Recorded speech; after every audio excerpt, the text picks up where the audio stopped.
Olá, sejam bem-vindos à Casa dos Bnei Anussim. E no programa Israel Vive de hoje, teremos uma entrevista interessantíssima com o nosso convidado, Uri Blankfeld, coordenador das Relações Internacionais do Instituto Netanya. Sejam todos bem-vindos. Shemuel Zakai também está conosco. Seja bem-vindo, Shemuel. Olá, Shimon, obrigado. E também obrigado, Uri, pela participação. Essa programação se dispõe a trazer um pouco da informação das mudanças, do cenário político no Estado de Israel, depois de 12 anos de Netanyahu. Eu acho que ninguém melhor do que aquele...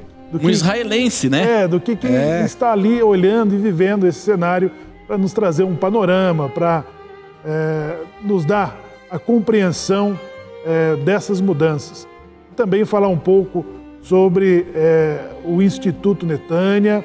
Para quem não sabe, o Instituto Netanya é um dos primórdios que está atendendo o mapeamento das comunidades Bnei Anussim no Brasil e também em toda a região da América Latina. E o Uri vai falar um pouco mais desses projetos e do que está acontecendo nessa direção. Muito bem, Uri, é um prazer tê-lo aqui. Uri, o que é o Instituto Netanya? Você pode dar um detalhe, esse detalhe para nós? Sim, obrigado pela oportunidade. Eu mudei para Israel vim com a minha família há quase 5 anos e eu tive a grande felicidade, uma felicidade assim enorme de ser contratado, poder trabalhar, poder ajudar nesse instituto, que é o Instituto para Estudos Sefaradis e Anussim da Universidade de Netanya. Para mim é uma felicidade ímpar, porque, embora seja um instituto para estudos sefaraditas, eu venho de uma casa Ashkenazi.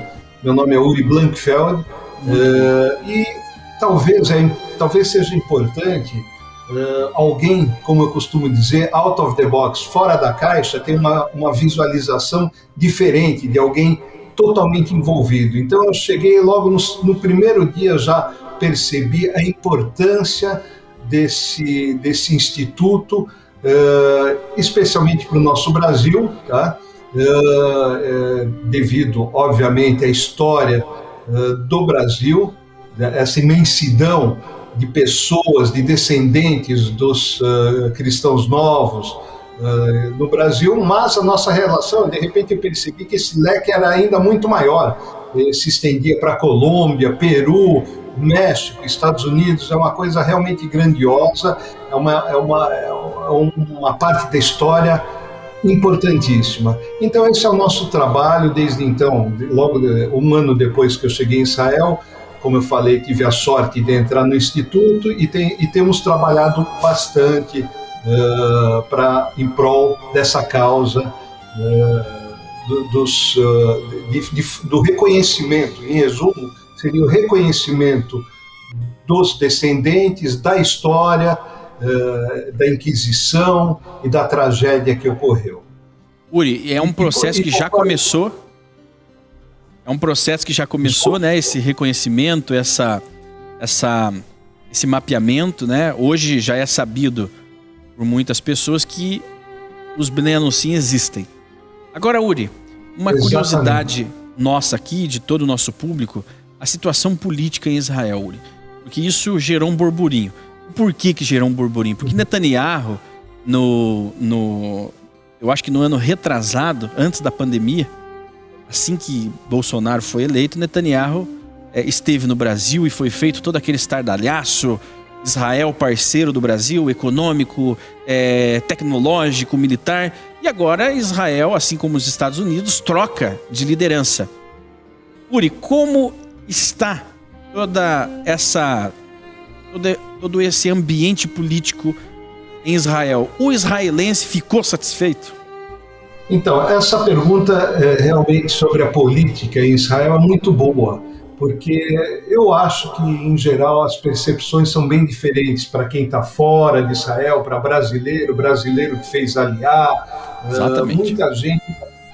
Muita gente não tem a mesma percepção do que o israelense. O brasileiro, e nós aqui também, que não conhece profundamente a política de Israel, acha que o Bibi foi sensacional, mão forte, especialmente por ele ser uma pessoa rígida, de, como se costuma dizer, de mão forte. Tratou o Irã com a devida força, não deu moleza, nunca amoleceu diante de pressões, tratava Israel, nosso pequeno Israel, de igual para igual com os Estados Unidos, com a Rússia, com o Putin, etc. Mas, na realidade, o que eu percebi durante todo esse tempo, uma certa insatisfação dos israelenses. Olha só. Os israelenses, quando eu digo os israelenses, eu estou falando israelense comum, população, tal. Cotidiano, né? Cotidiano. Desculpe?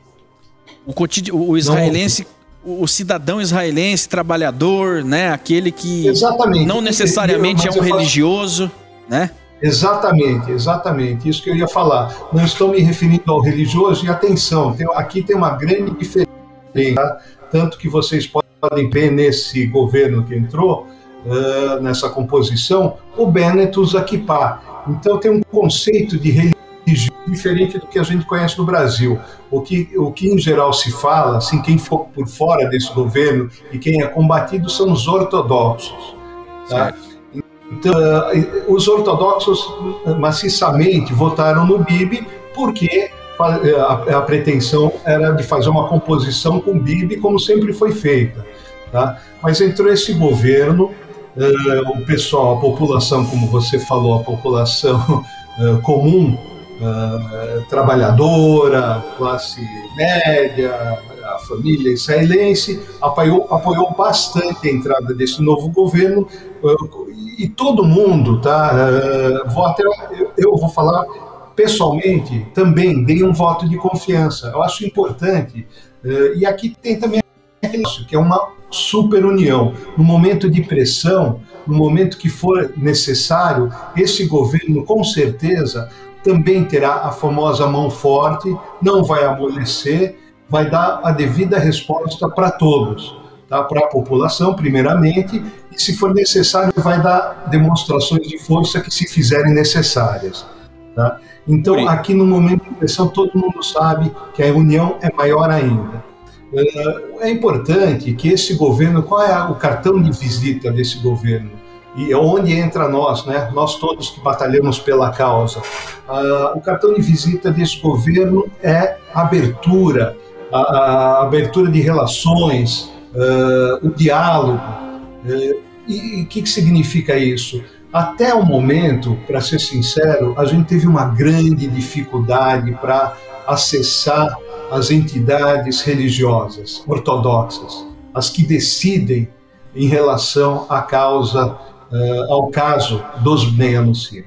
Tá? A gente é uma dificuldade imensa. E agora a gente tem uma grande esperança que as portas se abram, que a gente consiga manter um contato que a gente iniciou com a agência judaica, com diversos ministérios. Eu estou muito otimista em relação a isso. Uri, uma pergunta. Pergunta antes que você desenvolva aí o seu raciocínio, para a gente não perder.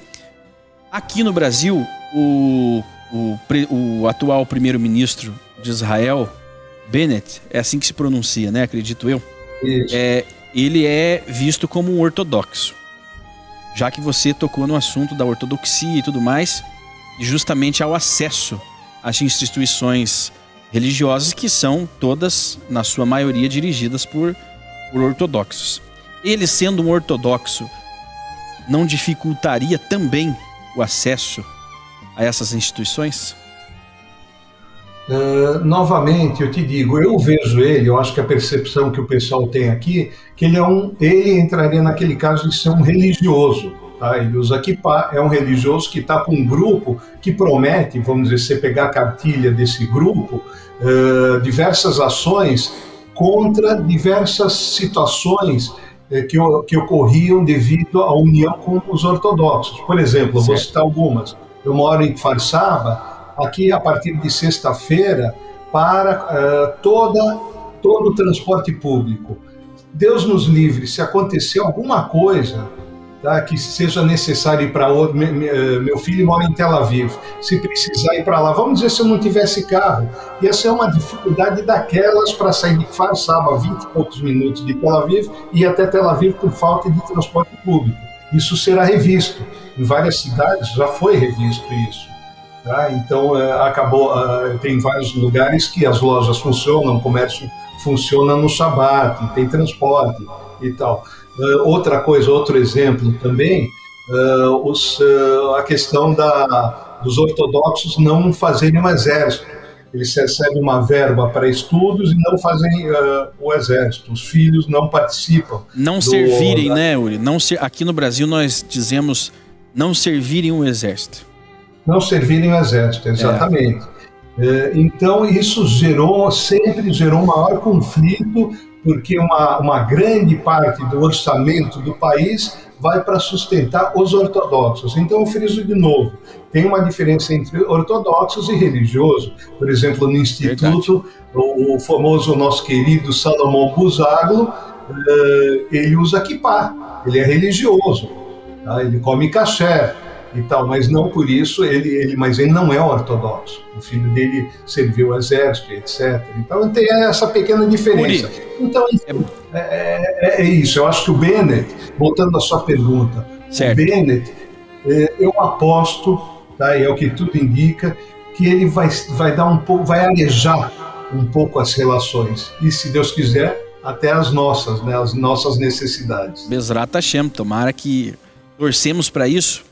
E é bom, Uri, você como um israelense que está aí, vive aí, esclarecer para o nosso público brasileiro que a ortodoxia ela não é maioria em Israel e nem a religiosidade, né? A maioria dos israelenses não se identificam religiosos. Você confirma isso, Uri? Sim, mas tem também um dado que é muito importante, e aí que está, né, em termos de demografia e tudo mais, os religiosos, vocês sabem, eles têm muitos filhos.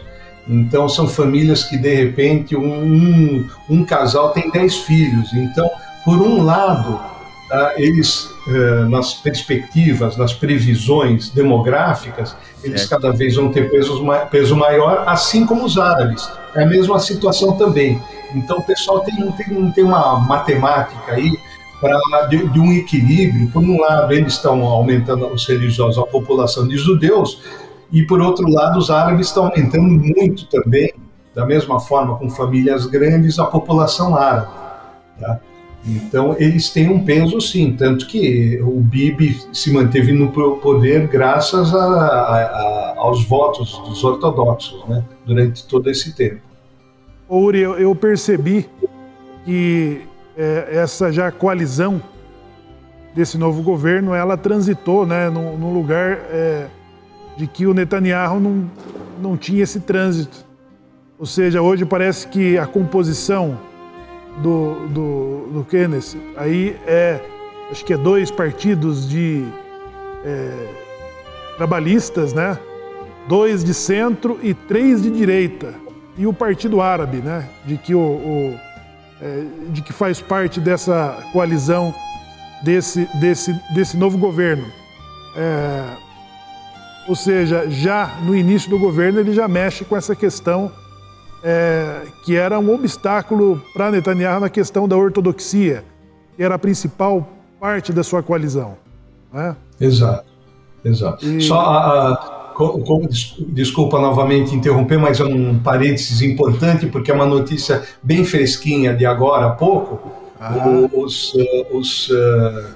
Os componentes da coalizão do grupo árabe conseguiram hoje, vocês vão ver em breve aí no noticiário, posições importantíssimas no Knesset. Tá?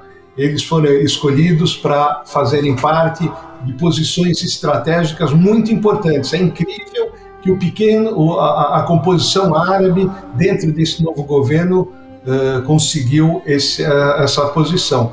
Francamente, devido às regras, vamos dizer assim, dessas composições aqui em Israel, se torna, os governos são muito, essas coalizões, esses governos se tornam frágeis, porque se de repente der qualquer problema, se algum grupo sair, der alguma enfraquecida, já desequilibra a balança e o governo.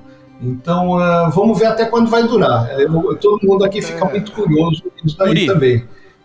Sim. Isso não preocupa a população quando árabes, sejam israelenses, né? Mas quando árabes ascendem a algum poder, principalmente na política, não preocupa os movimentos mais nacionalistas? Sem dúvida alguma. Porque o israelense, eu acredito que vamos generalizar, né? Os israelenses, generalizando, eles são nacionalistas. Até porque se não fosse o Estado de Israel, já não existiria mais. Precisa ter amor pela terra, pelo sionismo. Então, eu acredito, na minha visão, e também um pouco de curiosidade, como que os israelenses, aqueles judeus praticantes das tradições, ou israelenses, como que ele vê a ascensão árabe à política. Ainda mais, né, depois desse último conflito, em que o Hamas conseguiu instigar uma revolta dos árabes israelenses nesse último conflito, ou seja, uma coisa não vista antes, né, de conseguir mover a população árabe israelense numa revolta contra o governo, em um confronto aberto contra o governo e contra a população. Sim, contra a população. Realmente virou até conflitos civis, né? Na cidade de Lod, a vontade de colocar fogo no carro de um, fogo no carro do outro. Na verdade, eu volto a te dizer que eu acho, o que eu sinto é que, por enquanto, o pessoal está dando um voto de confiança. Vamos ver até onde vai.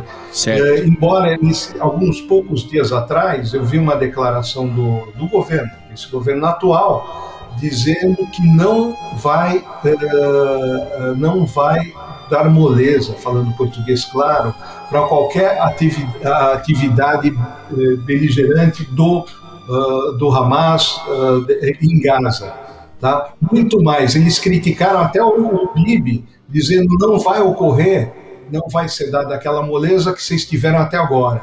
Quer dizer, então imagina só, de repente esse governo que estende a mão, que tem os árabes no Knesset e tudo mais, está falando forte e que não vai permitir nenhum tipo de risco para a população de Israel, qualquer ação bélica, né? Então é interessante isso daí. É como eu falei também, no momento de pressão, vocês podem ter certeza, no momento de pressão aqui não se brinca com a vida de vocês sabem disso, não se brinca com a vida de um judeu. Se de repente atirarem balões incendiários ou qualquer coisa, o que eles prometem é que não vão dar trégua. Muito bem. A relação de Israel e Estados Unidos. Hoje os Estados Unidos são os maiores apoiadores, né? É a nação que mais apoia Israel. Principal aliado, né? Principal aliado devido a N fatores, mas principalmente porque tem lá o maior número de judeus fora de Israel, né? O israelense, com esse novo governo, está seguro em relação ao apoio americano? Olha, o israelense, como se costuma ter uma palavra em hebraico, talvez muita gente vai aprender, o israelense é muito tachlis. Tachlis significa preto no branco, tá? Sem historinha, eles querem ver o resultado final. E sem dúvida, eles não, mesmo nos governos anteriores, qualquer governo que seja, eles não confiam cegamente, eles confiam em Israel. Israel, o amor é Israel, defesa de Israel. Se não eu por mim, quem por mim, não é verdade? Eu acho que essa mentalidade que os israelenses têm em relação aos Estados Unidos, com Trump, com Biden, é isso. Se não nós por nós, quem por nós? Tá? Tudo bem, tem ótima relação, a gente sabe que Estados Unidos garante alguma coisa, mas ninguém tem plena certeza. Então todo mundo fica com um pé na frente e outro atrás, se precavendo e garantindo a defesa de Israel. O mais importante aqui é o país da defesa. Nosso exército é o exército da defesa de Israel. Não pode se basear nas decisões americanas, do Congresso americano. Então a relação, sem dúvida, é uma relação de amizade, uma relação de cooperação, todo mundo fala bonito um com o outro, assim como com Putin e tudo mais. Eu acho que isso daí faz parte da política. Então é visto com olhos, vamos dizer, de aceitação, não tem como reverter, é uma realidade isso daí. Ou seja, Biden... desculpa, pode concluir. Não, é isso, entrou o Biden, a vida segue e tentar fazer os acordos. Eu particularmente, em relação à política, eu tenho uma questão, eu acho que nós não sabemos na verdade, o que é discutido nos bastidores. Tá? Isso a gente nunca vai saber. Então, às vezes, por questão de aparências e tal, pode ter um discurso de um modo na frente da televisão, de um ou de outro, mas a gente não sabe exatamente o apoio, o que pode ocorrer por trás, né? O que foi acordado atrás dos bastidores, né? Agora, Uri, fica as impressões, né, que o Netanyahu, ele pavimentou, né, essa imagem de Israel fora do país. Isso. Né? Aqui fora é a imagem que as pessoas têm do Netanyahu. Ele colocou Israel um patamar com as grandes potências, Estados Unidos, Rússia. Ele foi muito bem visto no Brasil quando veio acompanhar a posse do presidente. E isso me lembra o Winston Churchill, né, que logo após a Segunda Guerra, ele perdeu para os partidos dos trabalhadores na Inglaterra porque havia uma demanda local, havia uma demanda social. Exato. E de forma que... Era respeitado no mundo inteiro, mas era bem visto a Inglaterra precisava de outra coisa. A Inglaterra precisava de reformas. Reformas de questões internas. É mais ou menos isso que ocorreu com o governo Netanyahu? É a mesma impressão?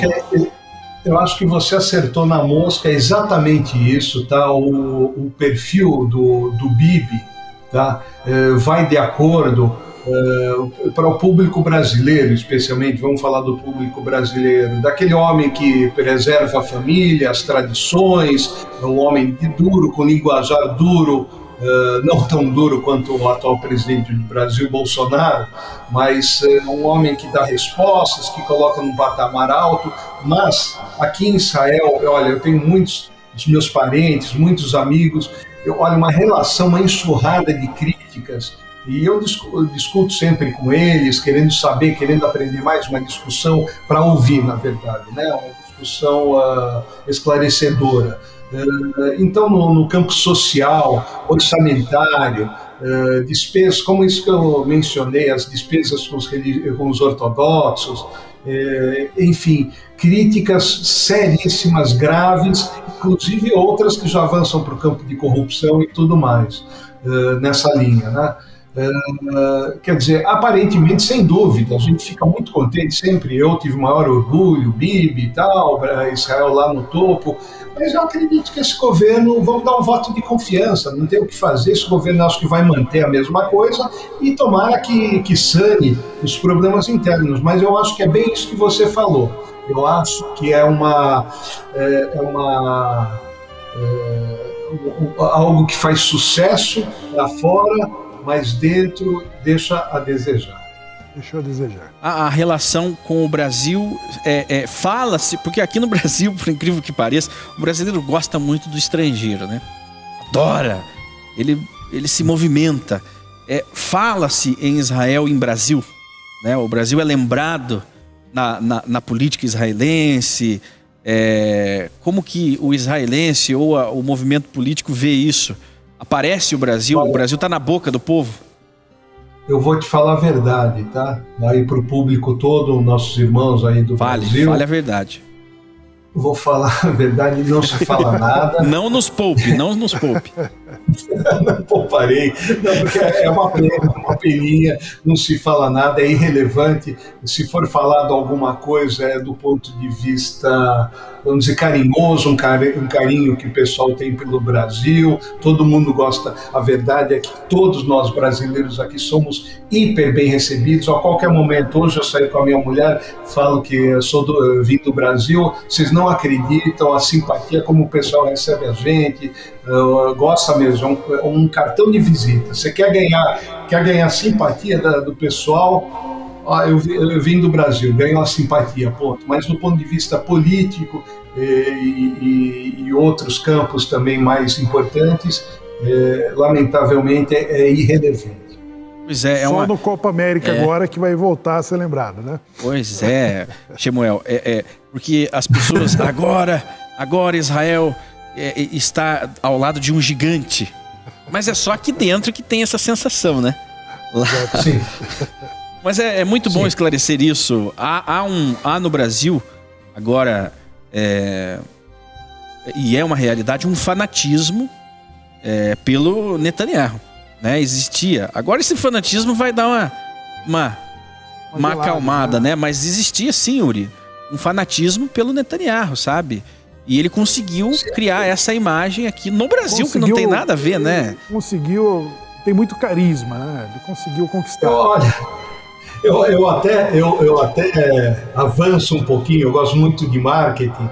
Eu acho que são diversos fatores. A gente não pode esquecer que o tempo também faz as pessoas se conhecerem mais, o tempo que ele ficou. E por incrível que pareça, até o nome. Você fala em Bibi, é um nome simpático, sabe? Exato.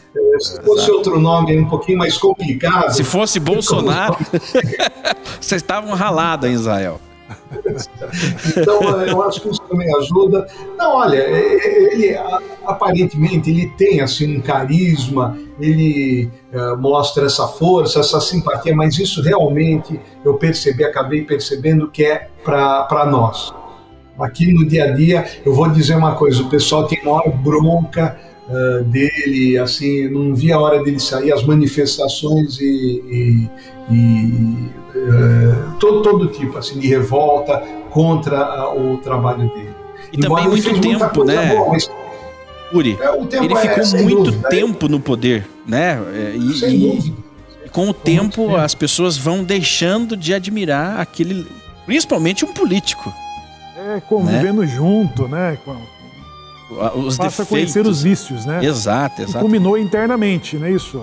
Nós já comentamos antes. Mas muito bem, então a política israelense está nesse patamar para aqueles que nos acompanham, são entusiastas, né, do que acontece em Israel. E então o pé que se está esse, um novo governo, os israelenses estão depositando um voto de confiança, nada mais que justo. E agora que deixem o Bennett governar, né? Deixa o homem trabalhar. Agora vamos... Olha, pode falar. Só uma coisinha muito importante. Eu gostaria de passar diante do que vocês me passaram aqui. É importante para o público brasileiro, quem está nos escutando, e eu sei que é muita gente, que o canal de vocês é o maior sucesso, a Keilah, a comunidade de vocês é fantástica. Eu queria deixar claro o seguinte: aqui não tem também a polarização que tem no Brasil. Quer dizer, ou o Bibi ou o outro saiu, não gosto desse, não gosto daquele. Eu volto a frisar. Aqui é uma coisa só.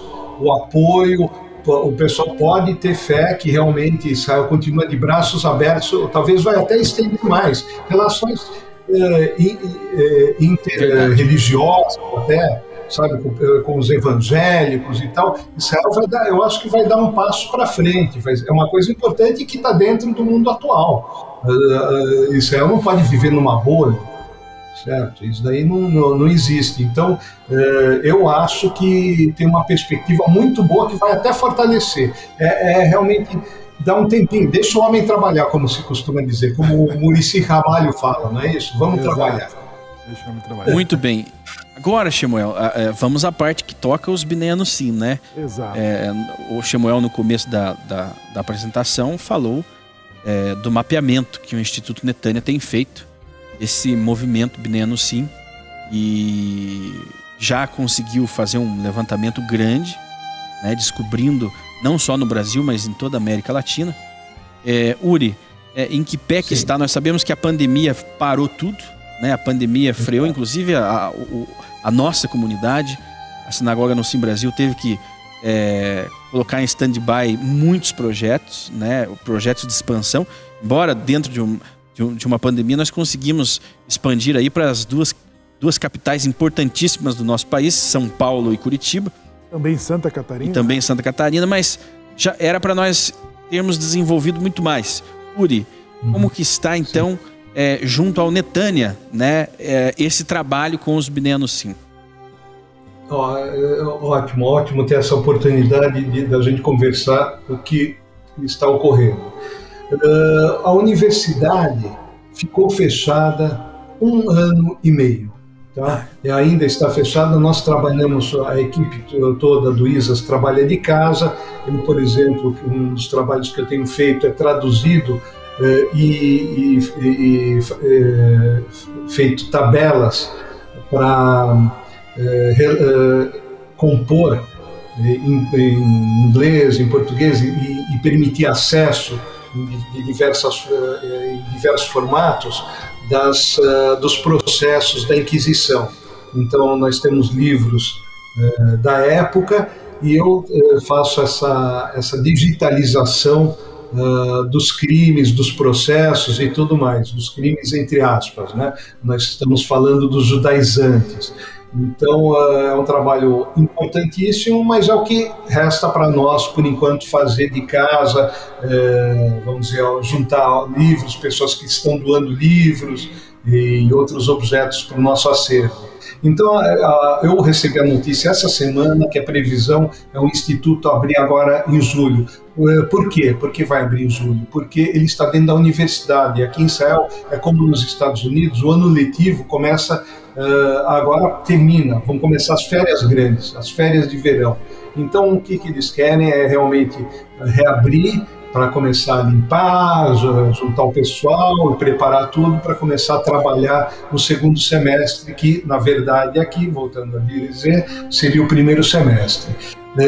Então, uma vez a universidade fechada, o ISAS fechado, mesmo na época que estava fechando, há 1 ano e meio atrás, começou aquilo que vocês sentiram aí também, os eventos pararam, as instituições, as pessoas ficaram inacessíveis.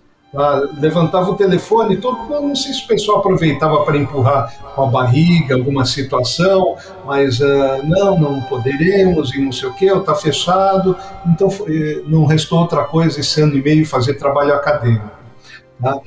Na verdade, tudo que fizemos foi preparar terreno e convidar, isso é muito importante, convidar interessados em participar da nossa atuação. E fomos muito bem sucedidos. Nós vamos voltar com força total e com novos e mais elementos, participantes fortes, tá? Gente poderosa, interessada. Isso é uma notícia muito boa para nós e para todos os envolvidos, pessoal do Brasil. Tá? Então esse pessoal se juntou para nós, vamos ver o que vai acontecer. Uma coisa pode ter certeza, não é bem que vamos ver o que vai acontecer os projetos que até então esboçamos, tá alinhadinho, os projetos estão prontos, estão em cima da mesa para agora no segundo semestre começar a tocar os projetos. Uri, o Instituto Netânia como centro de estudo sefaradita, ele tem um diálogo, ele conversa com os outros centros de estudos de outros países, exemplo da USP, me parece que no Rio de Janeiro, nos Estados Unidos e na França também existe esses centros de pesquisa nessas importantes universidades estaduais e federais, no caso do Brasil, né, como também fora dele. O Netânia tem essa comunicação com esses acervos, com esses documentos, com os estudos que são feitos nesses grandes centros? Muito bem, muito boa colocação. Tem sim, tem na Espanha, em vários países que você citou. Você está sabendo, temos contato na França, Estados Unidos, México, contatos importantíssimos, porque, inclusive, agora, dentro desses nossos projetos, que eu vou citar até alguns, A nossa intenção é fazer uso desses contatos para alavancar os projetos. Por exemplo, a nossa intenção a partir de agora é começar a ter um cunho. Os nossos projetos, eles têm um cunho, fazer intercâmbios com estudantes do Brasil. Você mencionou Faculdade do Brasil, temos total interesse em fazer intercâmbios. Eu consegui, junto à Universidade de Natânia, está criado no papel, foi aprovado pela direção da universidade, um movimento que vai se chamar BRNAC, BR-NAC. O que significa BR-NAC? BR-NAC, Natânia Academic College, Universidade de Natânia. BR por quê? Vai ser o cantinho de estudantes brasileiros na Universidade de Natânia, a oportunidade de estudar, de vivência em Israel, e isso eu digo para todos, tá? Para todos, judeus interessados, Bnei Anusim, quem puder vir, vamos tentar, vamos correr atrás, estamos fazendo isso de patrocínio, de financiamento, para trazer os jovens para conhecer Israel e voltar para as comunidades aí, para voltar para as comunidades, inclusive a sua, os jovens da sua comunidade virem para cá e voltar com algo a mais, trazer o conhecimento do que é o Israel. Preparar terreno para, se Deus quiser, e os meninos se virem, se mudarem, já estão sabendo do que se trata. Outro exemplo, desculpa, eu estou falando sem parar, mas é que eu me empolgo mesmo com esses projetos. Continue, são boas notícias. Sem dúvida, a criação no nosso espaço de um Ulpan, de um curso permanente de hebraico. E agora, usando a tendência mundial, também fazer, não só presencial, mas fazer, mesmo agora que acabou a pandemia e tudo mais, mas fazer também online para o pessoal do Brasil, especificamente. Por isso vai se chamar BR-NAC. Fazer um Ulpan para dar acesso para os jovens das comunidades Bnei Anusim, que a gente já conhece, que a gente tem confiança, que a gente sabe, da oportunidade de conhecer o hebraico, porque é muito importante, gente.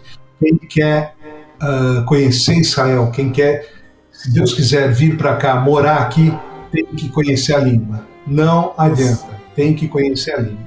Excelente notícia, Uri. É um intercâmbio cultural, acadêmico e uma aliá, né, Shimon? Uma forma de retornar.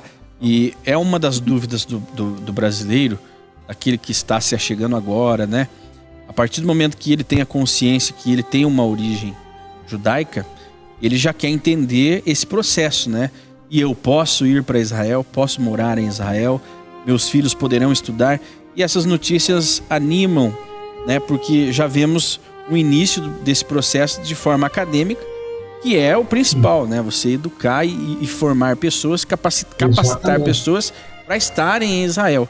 Uma coisa é você ter aqui a sua profissão, mas ela não vai te capacitar para viver como um israelense, né?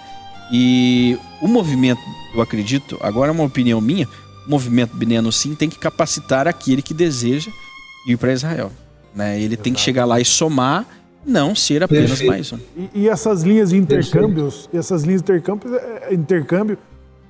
Uri, era mais no campo tecnológico, científico, da medicina. Então é uma abertura enorme, né? E tratando dessa matéria, Inquisição no meio acadêmico também é um avanço gigantesco. As pessoas muitas vezes não têm noção, né?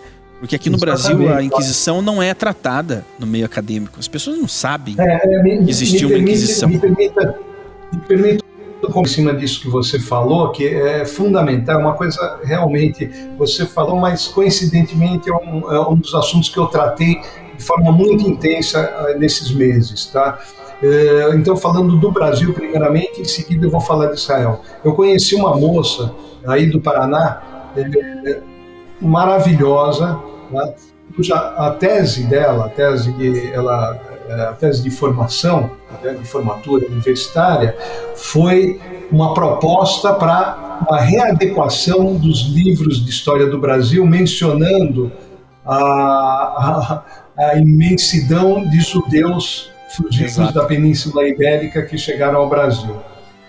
Ela se formou muito bem, conseguiu o título dela, de professora, né? Mas ela foi muito combatida.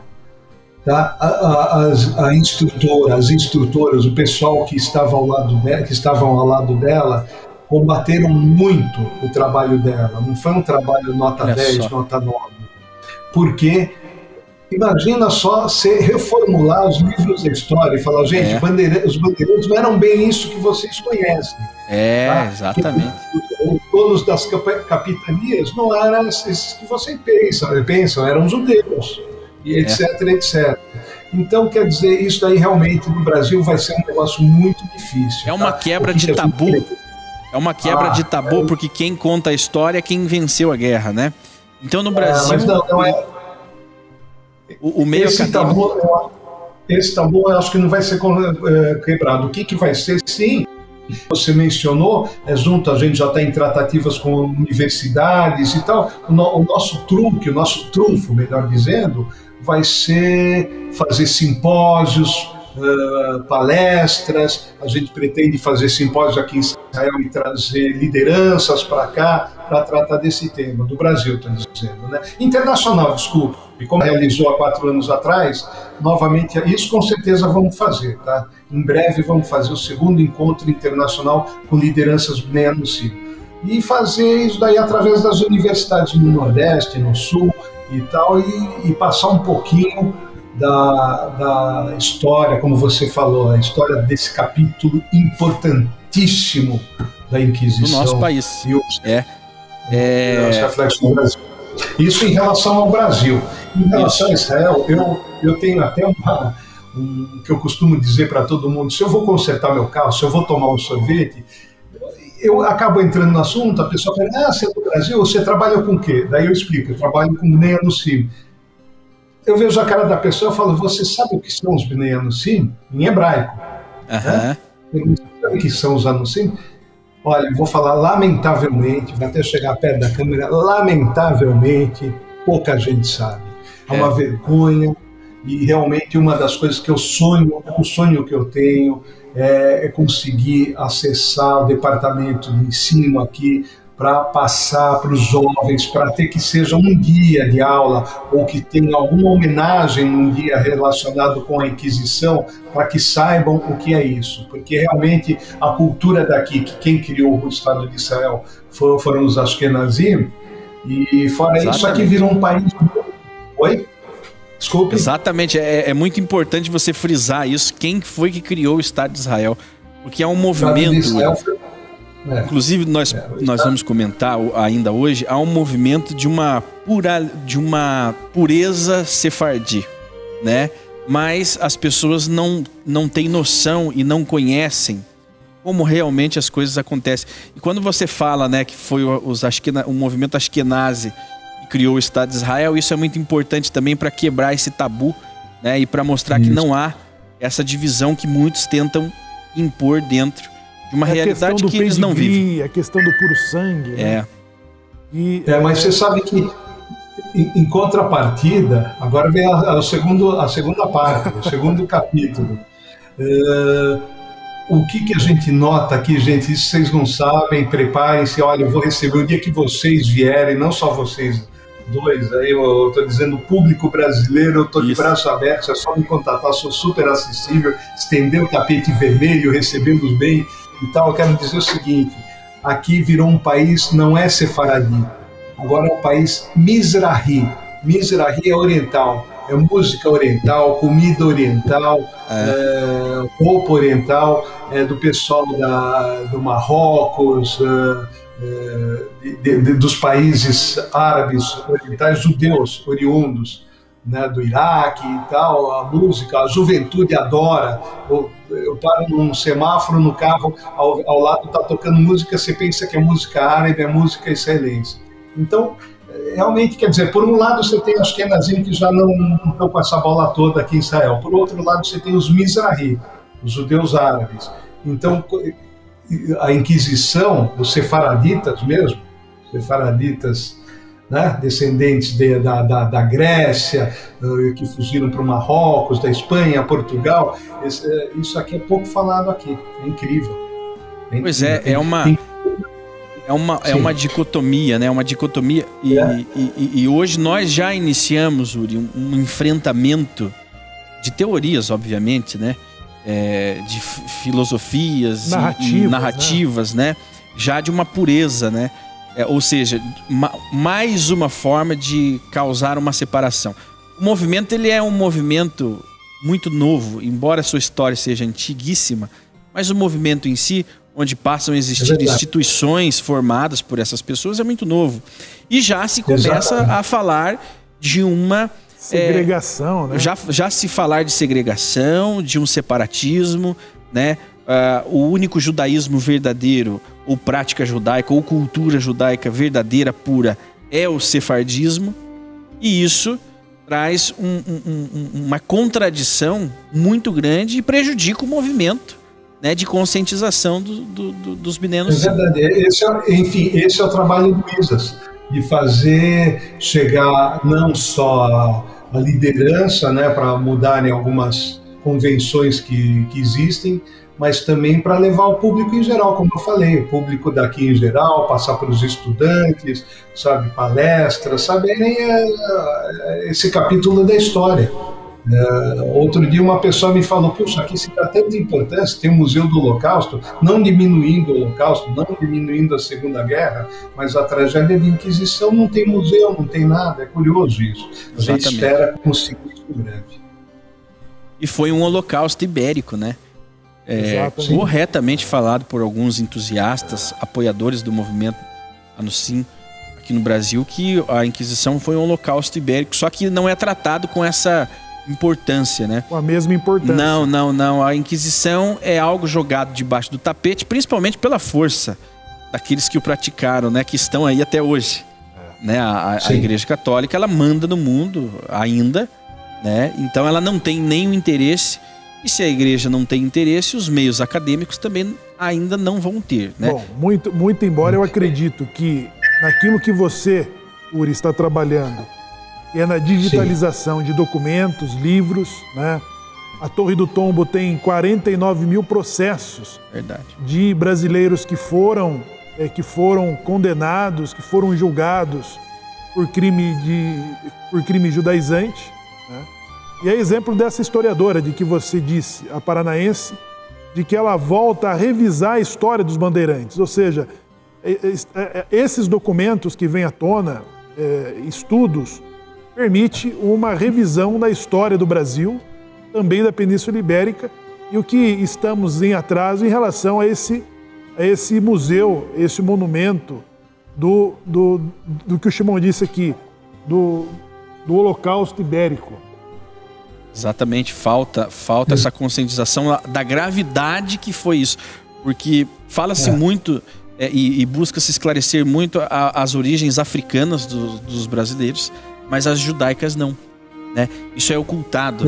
E os exploradores portugueses, espanhóis, holandeses que vinham para o Brasil eram judeus. Isso não é colocado nos livros, né? Então, não é colocado. Jamais despertará a curiosidade do brasileiro se ele não for incentivado, se ele não for cutucado, né? Ele não vai ter curiosidade de saber porque o livro já diz, né? Eram os portugueses, espanhóis e holandeses. Nunca disseram no meio acadêmico que os holandeses que foram expulsos do Recife eram os judeus. Eram os judeus. Por quê? Já fruto do antissemitismo. Ou seja, os semitas, os judeus, não fizeram parte da história, né? São ocultados, são dados aí como os holandeses, né? Então... Eu sempre que eu posso, eu tenho uma folha, algumas folhas, reproduções de livros que eu faço questão quando eu recebo um visitante, judeu mesmo, judeu aqui de Israel, israeli, que vem visitar o Instituto, também, que não sabe muito do assunto, eu pego uma folha, simplesmente mostro para ele, gente, eu já vi gente chorar na minha frente, tá? Já vi gente enxugar a lágrima quando viu o documento histórico que está escrito que fulano tal foi condenado por praticar a lei, né, com Y, da lei de Moisés, ou por jejuar no grande dia. Tá? Então eu pego essa folha, eu mostro, eu falo, olha, você quer saber o que foi a Inquisição? Você é judeu? Esse daí foi condenado por seguir a lei de Moisés. Exatamente. E o Santo Ofício ele foi um verdadeiro gestabo de que, porque ela perseguia, ela chegou a juntar investigações até a 7ª geração, exato, porque a lei permitia o confisco. Então, se alguém cometeu crime judaizante, exato, na Holanda, os seus parentes aqui no Brasil ou em Portugal tinham seus bens confiscados. Era interessante para o Santo Ofício ir atrás de todos os parentes e de todas as gerações de quem ela pudesse tirar seus bens, suas propriedades, suas empresas e até as suas vidas. Exatamente. Eles eram cruéis, eles faziam tanto verticalmente, isso que você mencionou, como horizontalmente, fazendo de tal modo que um elemento da família acabasse tendo que acusar outro parente. Você tem mais alguém na sua família que jejua e por aí vai. É claro que muitos também, a gente sabe isso da história, é interessante também ver nos livros, nos processos, eu leio, é um negócio fantástico. Eles tinham truques para omitir. Tá? Então eles falavam, olha, eu tenho tal parente, e eles seguiam, eles perguntavam, ele seguia a lei de Moisés? Eu não sei, eu perdi o contato, acho que ele viajou, foi embora para o exterior. Sabe, alguns poupavam e tal, mas muita gente eles faziam esse trabalho também de deduração, dos parentes indicarem irmãos e não sei o que, por aí vai. Então foi sistemático, assim como foi na Segunda Guerra, né? Desenvolveu-se um sistema para descobrir quem era judeu e quem tinha alguma ligação. E era interessante para a população denunciar. Os mesmos moldes, né? Os mesmos moldes do Holocausto, exatamente o mesmo. Como chama, os moldes operantes eram os mesmos. Exato, né? Exatamente. De confisco e perseguição e extermínio. E destruição, né? Destruição. Exatamente. Perfeito. Uri, então nós estamos nesse pé já com essa novidade, né? Tratando diretamente desse assunto. Agora, além disso, o Bnei Anussim, para ele se tornar um judeu, para ele retornar às suas raízes, obrigatoriamente ele vai ter que praticar a religiosidade. Diferente daquele que nasce num berço judeu, ele tem a opção de não ser um religioso, mas ele continua sendo um judeu. O Bnei Anussim, ele tem essa realidade. Ou ele é um religioso para ser judeu, ou ele não vai ser. Né? Lógico, estamos tratando isso de uma forma muito rasa, né? Sem nenhum aprofundamento. Mas a questão religiosa, o Bnei Anussim se preocupa muito com isso. Como que está o diálogo religioso, por exemplo, com uma instituição que traga um reconhecimento dessa religiosidade brasileira? Em que pé que está isso? Olha, Rabanute, Rabinato Chefe. O que sim, eu vou entrar nisso, que é muito importante, é um tema que em geral eu costumo abordar e trabalhar. Realmente é um problema isso daí, porque você falou muito bem, eu sou judeu de pai e mãe, de avós, que eu saiba, de muitas gerações sou judeu. E, de repente, se um Bnei Anussim faz a conversão, ele tem que fazer com o ortodoxo. Eu conheço alguns aqui que fizeram, que viraram. De repente, eu conheço uma pessoa aqui, se veste de preto, com peiote, com barba e tal. Puxa vida, ele não pode ser um judeu como eu, para se converter em judaísmo.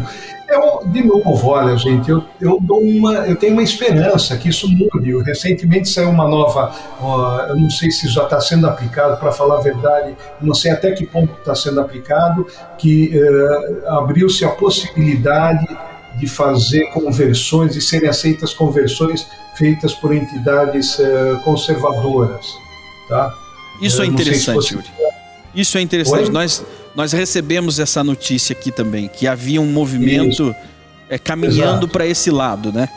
Exato. Acho que a Suprema Corte acabou recentemente até decidindo pelos processos de conversões reformistas e conservadoras aí em Israel, né, Uri? Exato. Aí que tá. Eu espero que isso daí não se torne uma exceção, certo? Que se torne parte do processo normal, porque a gente começa a avançar, como você falou, em diversos, é um assunto muito sensível. Por exemplo, uma preocupação que eu tenho, eu vou te falar a verdade, que o ISAS tem, tá? Nesse universo, vamos falar não só do Brasil, tá? Também de outros países da América do Sul. Tem muita fraude, tem muitos interesses escusos. Tá? Eu recebi outro dia eu dei uma entrevista e logo depois eu recebi muitos telefonemas, muitas mensagens, ilustrar para ver a nossa preocupação. Me liga uma pessoa do Nordeste que mal falava português, perguntando: oi, seu Uri, eu vi sua entrevista, ensina a falar judeu.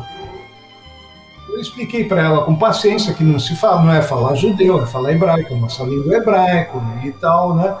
Ela fez algumas perguntas nesse nível e daí ela chegou e falou: não, porque eu quero me converter, eu consigo tirar o passaporte para Portugal rápido? Quer dizer, isso daí não é a nossa intenção, não é a intenção de Israel, nem as pessoas confundem, Uri. As pessoas confundem. O brasileiro há de se também ter uma conscientização do israelense, né, de que o brasileiro é um pouco fora é um pouco fora da casinha. O brasileiro idolatrava o primeiro-ministro de Israel, né? Ô, Shimon, nós recebemos uma ligação aqui. Se eu for para o judaísmo, Dona Sim, qual que é a vantagem? O que que eu ganho? O que que eu ganho? Eu posso... Exatamente. Uri, nos atentados aí agora, nos lançamentos dos foguetes aí nesses últimos meses, muitos brasileiros vieram até a nossa instituição para se alistar, para ir lutar aí por Israel. Então... Voluntários. Voluntários. Ou seja, é uma coisa assim que não faz sentido. Mas essa não é a regra. As pessoas que buscam... Regra, né? Mas é uma coisa... não, claro que não. Inclusive, isso daí não é visto com bons olhos.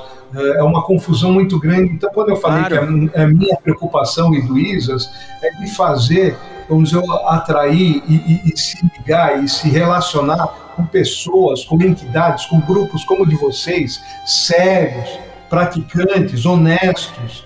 Tá? Então, quando você mencionou o mapeamento, imagina que no Brasil, a gente sabe disso, existem milhões, dezenas, talvez centenas de milhões de descendentes. Tá? Milhões. Mas desses, por incrível que pareça, são milhares, poucos milhares organizados, tá, em associações, em comunidades, que tem representação, que praticam, que tem liderança e tudo mais. O resto é um monte de gente. A gente pode dar um monte de exemplos nessa linha que você falou. Gente que está preocupada em obter o passaporte português, tem gente que acha legal, como se fosse eu estou em dúvida se eu vou ser Hare Krishna ou se vou ser judeu, sabe? Exatamente. Coisa desse tipo. Então, e tem gente, lamentavelmente, tem oportunistas dos dois lados do balcão. Tem oportunistas que querem, como você falou, querem fazer um upgrade na vida, sabe? Os judeus parece que não tem judeu pobre, sabe? Coisa desse tipo. Eu acho que eu vou me juntar a eles porque não tem judeu pobre. E tem gente, e do outro lado do balcão, tem oportunistas, gente que se apresenta como rabinos e tudo mais, que querem tirar uma vantagem, vendem serviços, vendem propostas e fazem uma atração abaciada. Eu sempre falo a diferença. Eu curto, eu gosto de conversão, quando a gente fala de conversão, de qualidade. De gente com qualidade que vai agregar para o nosso povo, para o nosso Eretz Israel. Agora, fazer por baciada, sem menor critério, isso daqui não Uri, talvez isso queima o filme, como costuma se dizer. Nós combatemos muito essa questão e buscamos trazer uma conscientização. Existe uma frase assim: nós precisamos resolver o problema dos meninos, sim. Só que esse precisamos resolver o problema é fazer conversão em massa. É promover conversões que não são reconhecidas, é frustrar a vida das pessoas, né? É tudo a toque de caixa. Nós precisamos resolver hoje, né, essa situação. E nós sabemos que não é bem assim. Nós precisamos de tempo. Nós precisamos trabalhar, mas nós precisamos de tempo para trabalhar. A pessoa primeiro tem que conhecer as suas origens, reconhecer aquilo que os seus antepassados foram.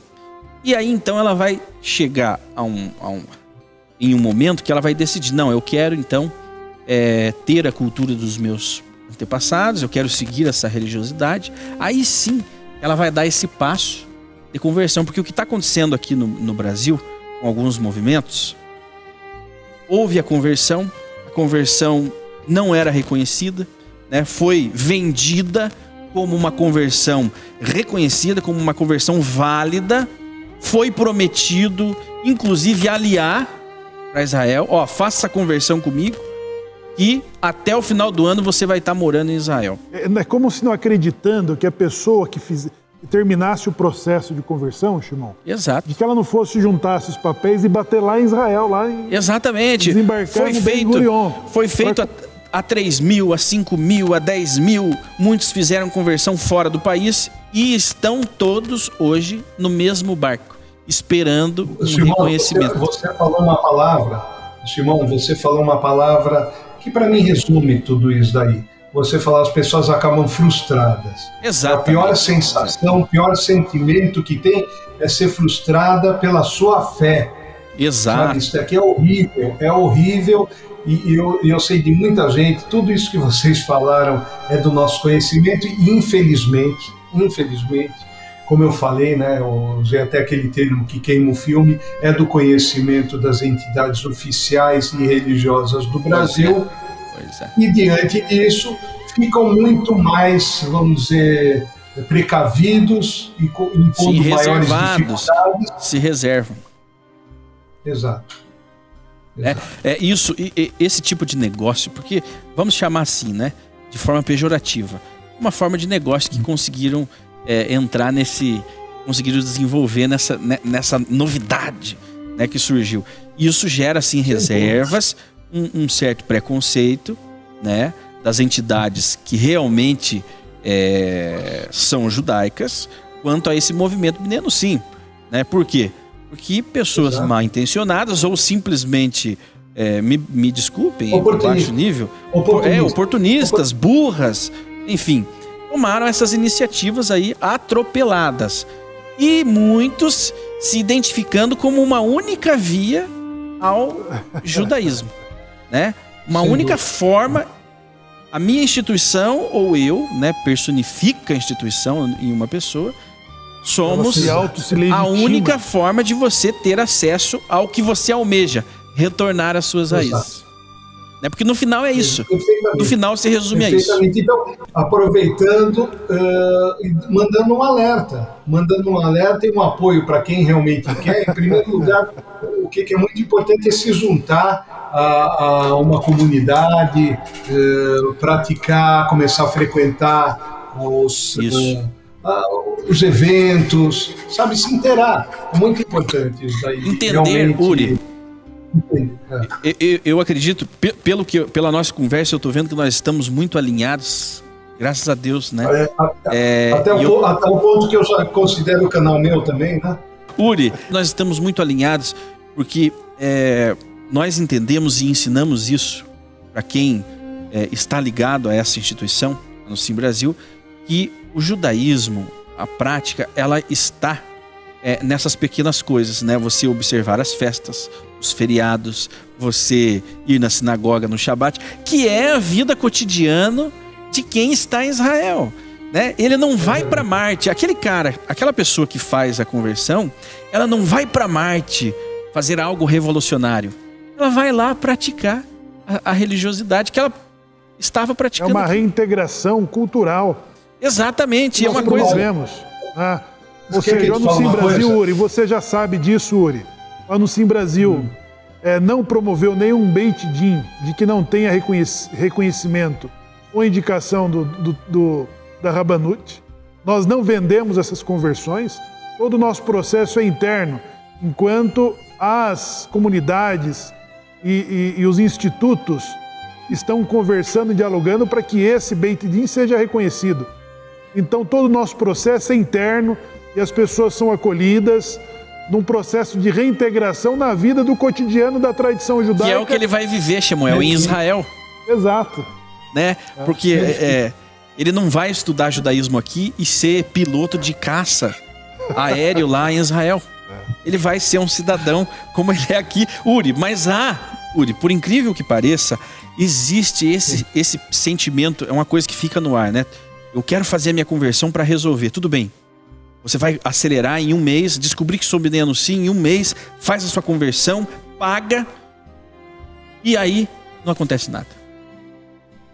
Ele fica ali, aí nós voltamos com aquela frustração. E agora, quem é que vai resolver o meu problema?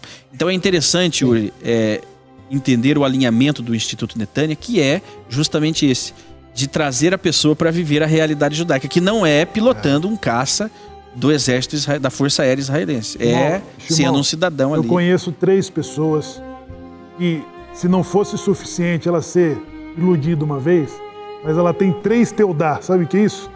São 3 certificados de tribunais rabínicos que ela passou. E nenhum... E ela não tá... Ela acaba se convencendo de que aquilo não tem aceitação, né?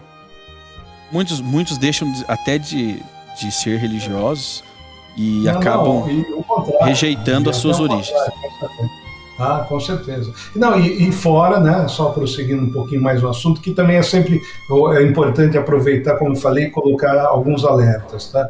Eu recebi uma vez uma mensagem, também depois de uma live que eu dei, uma pessoa falou: olha, eu estou muito revoltado, eu sofri um racismo, bateram a porta na minha cara, e ele frisou: só porque eu sou judeu messiânico. Eu fiz questão de dar uma resposta e dizer: olha, talvez você recebeu a porta na cara, talvez o rabino, a pessoa que te abriu a porta, ou não tivesse educação para te fazer, dizer um não sem bater a porta na cara. Mas, na verdade, você nunca vai conseguir algo se apresentando, querendo frequentar uma sinagoga religiosa judaica, se apresentando como messiânico. E eu expliquei que Deus só acredita no nosso Deus. Nós todos somos filhos de Deus. Avino, né, Malkeinu, né, o nosso pai, Deus nosso pai. Essa miscigenação que é tão comum, né, no Brasil, as pessoas elas demoram um pouquinho para assimilar isso, né? Essa é a fase das peote. É a fase do peote. Ele acredita ainda em Jesus. Quem está nos acompanhando, né, sabe muito bem que o judeu não tem Jesus como o Messias, e esse é aquele que se diz judeu messiânico. E nem que se orienta com o Novo Testamento. Exato. Esse é o que o Uri está se referindo, né? Mas ele tem a gana dele, né, por ser judeu é tão grande que ele já vira um racídico, só que acreditando em Jesus. Então, essa crise de identidade, Uri, é que faz gerar essa fechada de porta, muitas vezes de forma deseducada, de forma rude, e acaba machucando aquele indivíduo que, se fosse alguém com paciência, iria ensiná-lo a forma correta. Mas é justamente esse movimento de pressa, de que precisamos resolver a situação deles a toque de caixa, é que gera essa desinformação. Né? A pessoa ela não sabe qual é o processo. E por conseguinte gera, quer dizer, é uma sequência de problemas. Exato. Gera também as dificuldades junto às entidades oficiais e religiosas. Exato. Vamos falar especificamente do Brasil, porque eu tenho contato. E eles me falam, literalmente, como nós estamos falando. Mencionam nomes e falam: olha, não dá, não dá, não serve desse modo. Exatamente. Eu tenho certeza, isso eu afirmo, está talvez no topo da nossa pauta para o futuro próximo, a realização do segundo, vamos chamar assim, encontro aqui em Israel com as lideranças do Brasil. Eu gostaria muito de convidar até lideranças desses países que eu mencionei, do México, do Peru, da Colômbia. É muito importante esse intercâmbio, tá? E realmente a gente fica contente, eu digo a gente, eu, Salomão Buzago, o professor Avi, que nós notamos, isso é de muita satisfação, que o Brasil está bem mais avançado, vamos dizer, nessa luta. O Brasil, os grupos, as comunidades brasileiras estão num nível muito mais avançado. Parece que se conscientizaram da importância de se apresentar de uma forma organizada.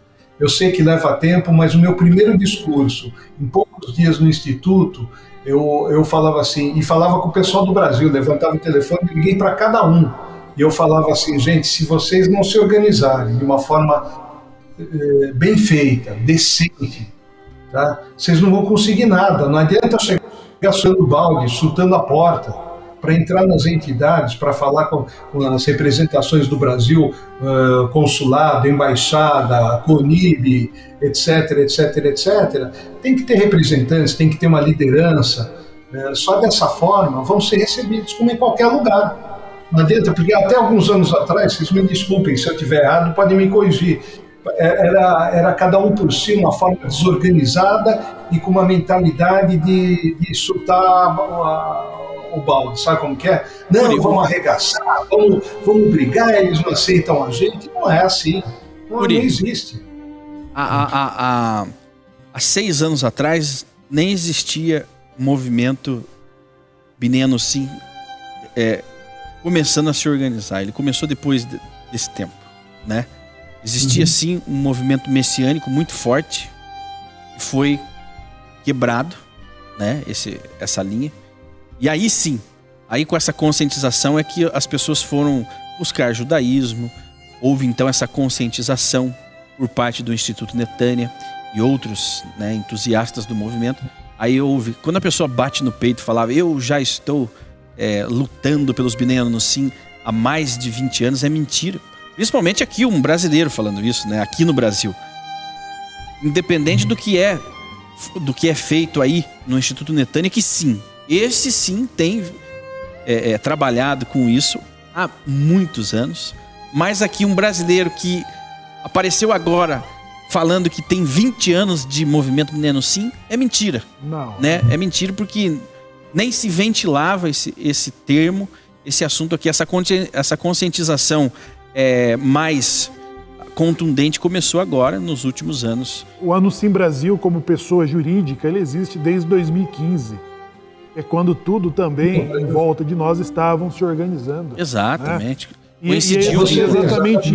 exatamente isso, Uri, que você disse, muito embora para muitas pessoas da comunidade organizada, isso possa parecer um caminho paralelo, possa parecer camelô, né? Uma segunda via, mas não, é uma forma de se organizar e debater sobre a questão com a comunidade organizada, com a Rabanut, com a CONIB, com as federações, com a agência judaica. Então, se nós não nos organizarmos politicamente com essas pessoas que têm essas mesmas buscas em comum, nós não conseguiremos sentar à mesa com essas representações e debater sobre a causa dos Anusim. Olha, mas a boa notícia, eu posso afirmar isso aí, tá? Que nos últimos, antes da pandemia, tá? Estou me referindo a exatamente um ano e meio atrás, encerramos as atividades antes da pandemia em conversação com essas entidades, com essas instituições e respeitando muito o tema, tá? Agência Judaica, CONIB, sabendo bem do que se trata, bem interessados em acompanhar mapeamento, muito seriamente. Posso te dizer que eu senti um belo avanço, tá? Eles já sabem quem é quem, principalmente isso, eles já sabem quem é quem. Então, aquilo que eu falei, de ter representação, liderança, sabe? É outro nível. Uma hora vai sentar todo mundo na mesa e conversar. E aqui em Israel também, é o que nós pretendemos. Exatamente. Uri, muito obrigado pela sua participação aqui, pelos seus esclarecimentos na questão política israelense e agora no que se refere aos Bneno Sim. Então, nós só temos a agradecer. Shemuel Zakai. Uri, muito obrigado. Meu grande abraço a toda a equipe do Instituto Netânia pelo belíssimo trabalho que vocês se dispõem a fazer, principalmente você como relações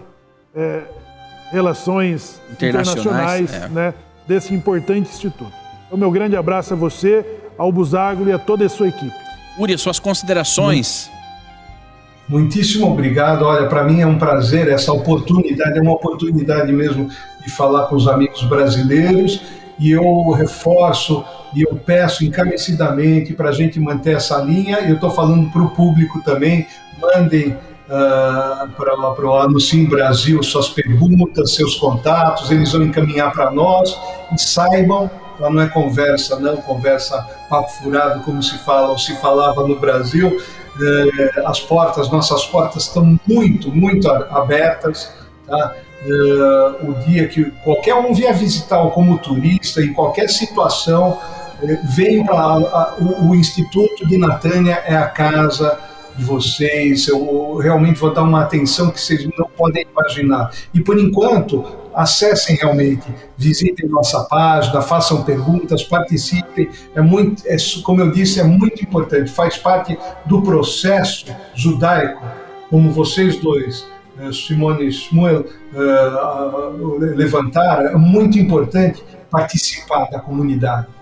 Essa participação comunitária é muito importante. Vocês vão se sentir bem, todo mundo se sente bem. Manda uma pergunta, manda um Shabbat Shalom. Vale muito para nós. Super obrigado. Muito bem, Uri, obrigado pela sua participação e nós agradecemos a você que esteve conosco em mais um programa Israel Vive. Nós voltamos então na próxima semana com um novo tema para você. Shalom, shalom. Shalom. Shalom.